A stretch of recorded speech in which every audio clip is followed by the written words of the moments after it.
So, I'm a director of the Atomic Energy Authority. We employ 1,000 people just south of Oxford in a place called Culham, and we have also got 44 companies on our site. So it's one of those little known jewels in the Oxfordshire crown. And we are lucky enough to have received some money from BIS and the Oxfordshire LEP to set up a new centre, which I run. And this centre is called RACE, and it is a centre which is looking at the application of robotics to challenging environments.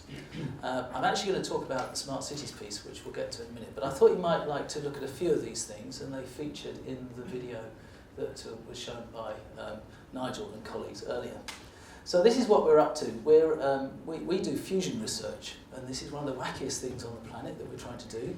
It is one of the things that will completely change humanity if we enable it to happen, and I mean that in all seriousness. And it is also very difficult. So I call it a multi-Nobel Prize problem. It's one of those things that we absolutely have to do as humanity if we are going to just try to stretch the boundaries of what we are able to do. It is really, really difficult, and I won't go into it in too much detail. But I'm responsible for the robotics part, because when we do fusion, we get up to 100 million degrees Kelvin. We also emit some things called neutrons, and they are moving rather fast, 14 megaelectron volts fast, which is very, very fast indeed. And generally, you don't want people to go into those places. So we have developed a whole load of kit, which you're seeing playing behind me, which enables us to go and do work in these places remotely. Now, I'm also talking to Shell and Chevron and Statoil and people like that, because they have all sorts of places that they want to work in remotely, inside pressure vessels and on refineries, offshore. We're also talking to a load of other people around space and mining and all sorts of places where people shouldn't really work because it's very dangerous, but where it's really important and valuable that we should work. So that's the purpose of RACE, sort of to work in the challenging environments. But actually, roads are a challenging environment as well. So I'm going to quickly flick through to this one. And this is some work we're doing with some guys in Oxford who you will know well. So this is the RACE building. It was built on time and on schedule. I think it's the first one of the 4 that got funded, the 4 hubs that got funded recently. So I am bragging, we are ahead. But you know, for the nuclear sector, to actually get something done on time and on budget is just unheard of. So you know, you should be clapping. Anyway, so that's so that's the building, and the little car that's trotting around there is the Oxford building. The Oxford mobile robot. It's the autonomous vehicle, and the reason we've hooked up with them is because I guess some of you probably think, autonomous vehicles, is this really sensible? Does this really make sense? So there's a load of hype, isn't there, around this sort of issue. But you know that it is hugely transformative if it happens. So the question is it safe? What value does it bring? What are the social impacts? These are not technical issues, they're social issues, they're commercial issues.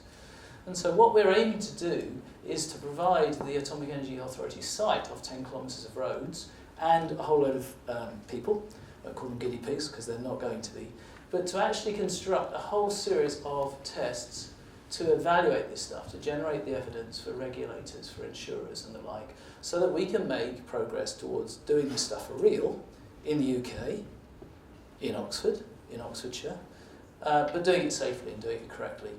So this is combining the really, really good stuff that's happening in a university with the ability to actually do something for real.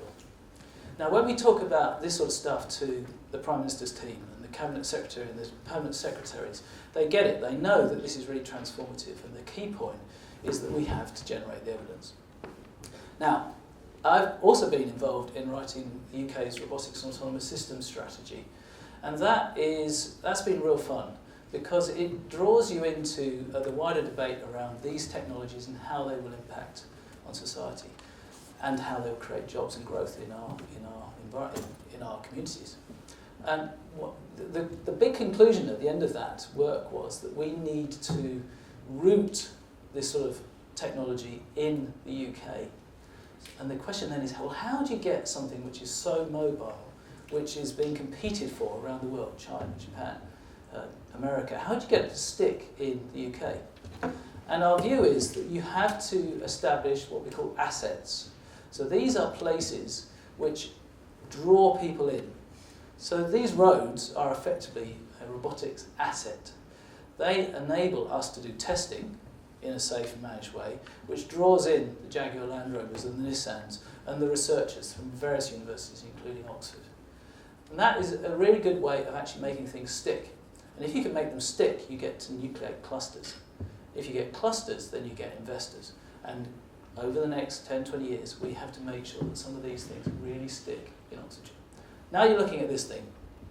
So this is the bigger piece. This links the whole robotics thing to housing and transport in wild and wacky ways. This is about a thought. It's a bit more than a thought, but let's leave it as a thought around 3,000 houses adjacent to Culham, linking to road networks, rail networks, and thinking about, well, okay, if you did this sort of thing, could you make it smart?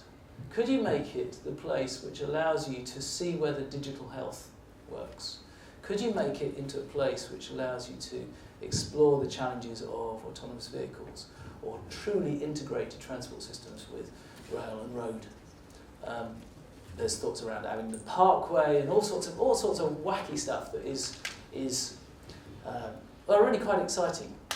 And one of the points about this is, if this were to come off, you've got to have real people who are spending their real cash to buy a real house.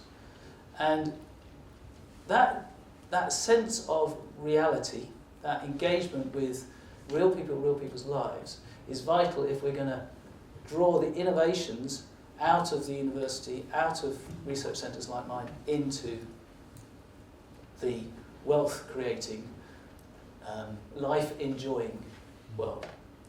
So this is, there's so many ideas associated with this video. It's not quite released yet, but it will come out soon, and you can have a real good think about whether some of the stuff that it's presenting is sensible, realistic, achievable, all that good stuff. But we have an opportunity within this community to do some very cool things. I think let's put it this way. In 20 years' time, we need Cambridge to be saying, what did Oxford do right? And I think the way that we will achieve that is by working together. So that's the city, the university, Harwell. There's a huge amount of money that's been invested in Harwell, and Culham is one of those jewels that is not really big. Well, it needs a bit of rubbing down, a bit of shining. If we can link those groups together, that's thousands of people who are working on some of the most important, challenging issues on the planet. If we can get that group of people to work together, then we have a real opportunity to make a big difference to this country, and that attracts local government and central government funding. But also we can have a real impact on exports and influencing communities globally. I'm going to stop there. I think I'm probably slightly ahead of schedule. That's okay. I'm going to stop whilst I'm ahead before I say things I've done on this.